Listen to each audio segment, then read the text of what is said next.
Bom dia, meus amigos.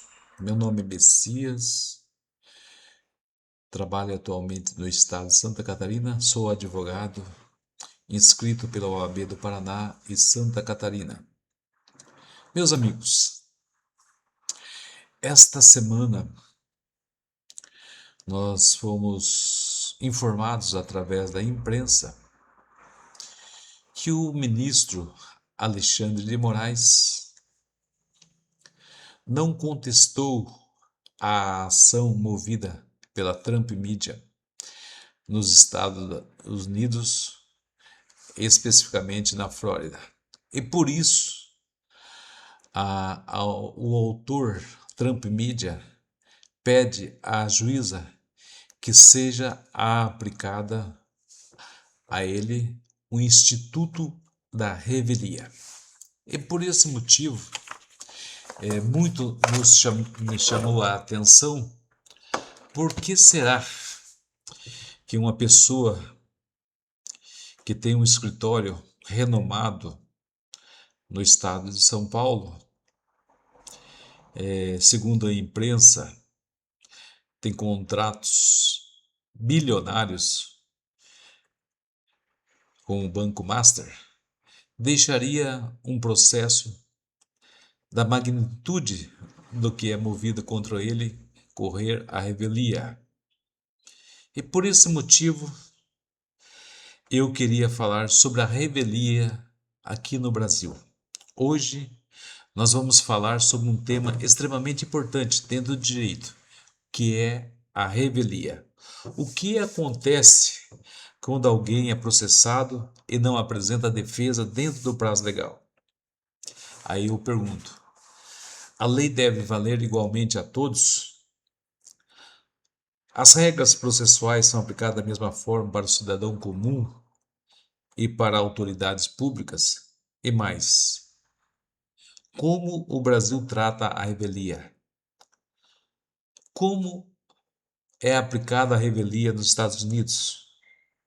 E o que casos recentes envolvendo o Supremo Tribunal Federal mostram sobre segurança jurídica e devido processo legal?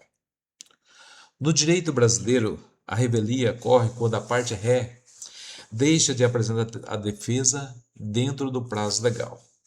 No processo civil, isso está previsto no artigo 344 do Código de Processo Civil. Se o réu não contestar a ação, será considerado réu e presumição verdadeiras as alegações de fato formuladas pelo autor.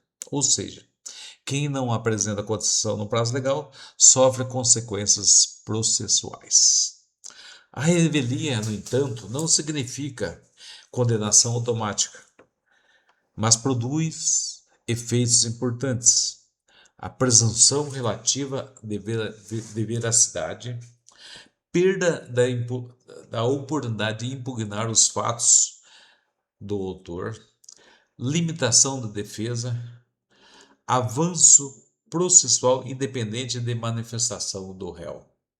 O sistema jurídico brasileiro foi construído sobre princípios como contraditório, ampla defesa, igualdade entre as partes, devido processo legal e principalmente segurança jurídica. Esses princípios deveriam valer para todos? Nos Estados Unidos, o instituto equivalente é conhecido como default judgment. Quando o réu deixa de responder à ação judicial dentro do prazo legal, o juiz pode reconhecer a revelia e proferir decisão favorável ao autor. A diferença principal é que o sistema norte-americano costuma ser ainda mais rigoroso com os prazos processuais.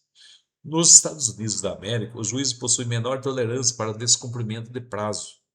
A previsibilidade processual é considerada essencial. O sistema valoriza fortemente a estabilidade institucional. Agora eu pergunto: por que uma pessoa deixaria de contestar uma ação, sendo que para ser um ministro a pessoa tem que ter principalmente notável saber jurídico.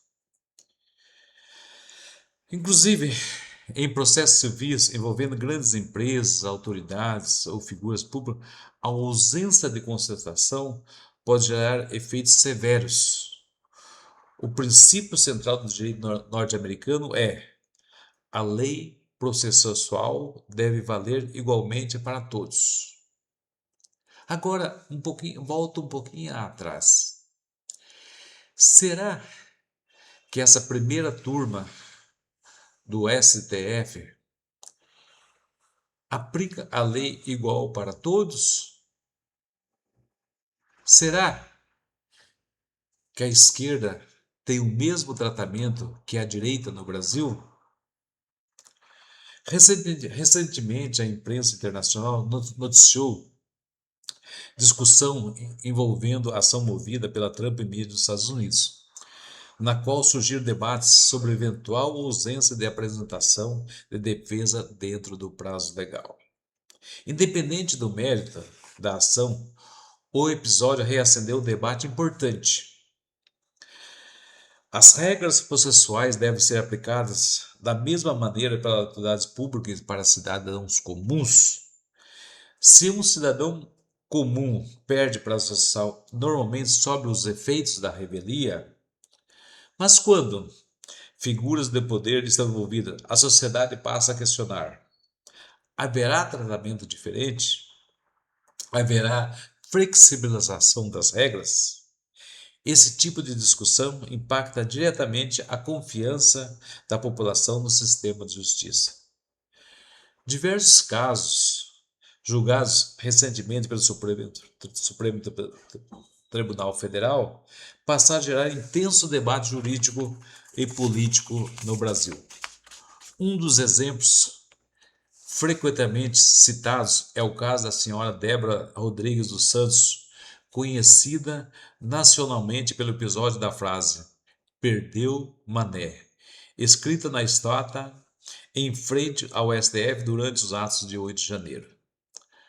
A pena aplicada gerou debate sobre proporcionalidade, individualização da pena, dosimetria e limites entre punição penal e proteção institucional.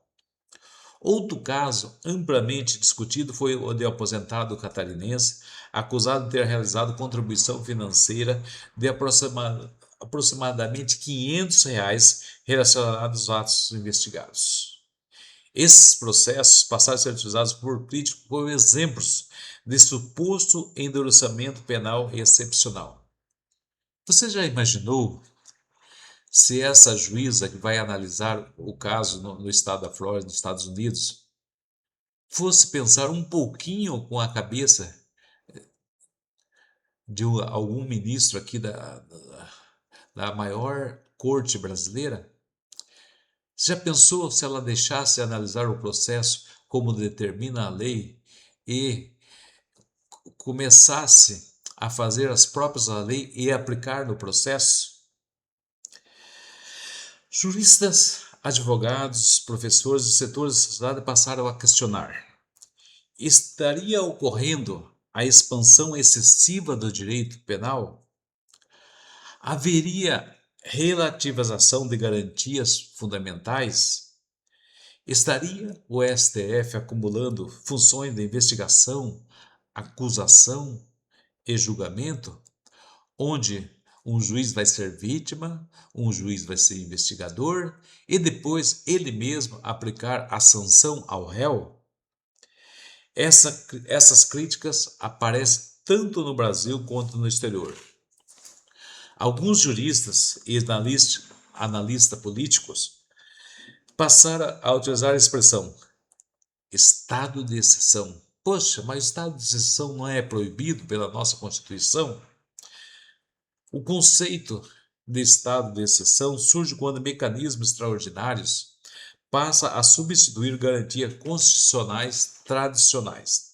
Os críticos afirmam existir ampliação excessiva de prisões preventivas, restrições a manifestações, decisões monocráticas de grande impacto, relativização do juiz natural, expansão interpretativa de tipos penais.